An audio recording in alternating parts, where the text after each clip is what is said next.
Ngayong araw muli niyo kaming samahan sa simpleng kaganapan sa aming buhay.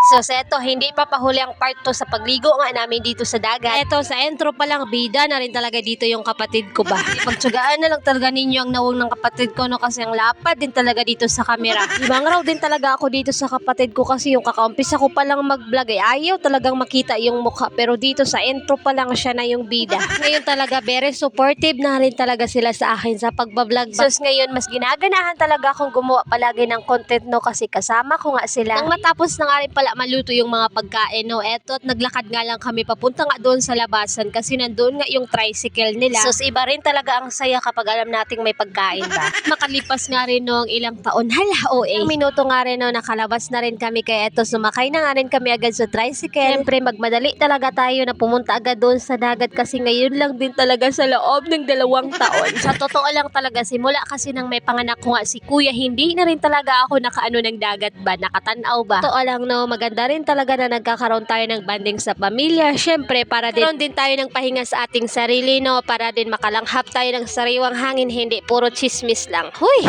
Kinagabihan nga nito, no, nagpaplano pa nga sana kami na pumunta nga dito sa Pailaw ng Lawang. Ang kaso nga lang ay nabulilyaso dahil nga sa lakas ng ulan. Ending ng hagok na lang kami nga tanan ba, nangaturog na lang kami.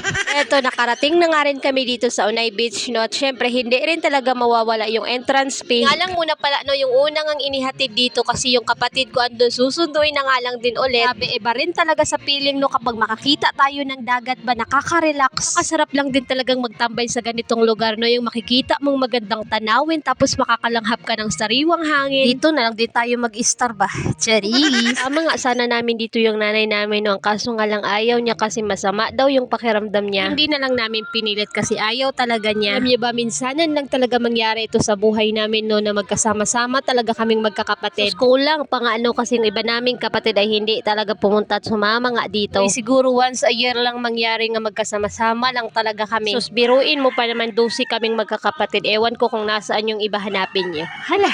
Sus, kapag magsama-sama nga kami, no, sobrang ingay at isama pa yung mga anak namin na makukulit. Sahan mo, ribok talaga yung kalibutan ba. Ay, nang mabusog na nga ako, no, nagtahaw-tahaw na rin talaga ako sa dagat. Ang ending nga kay kinalasan talaga tayo sa pagligo nga ay trinangkaso nga ako ng kinagabihan. So, hanggang ngayon sinisipon pa rin talaga ako at nangungungo pa.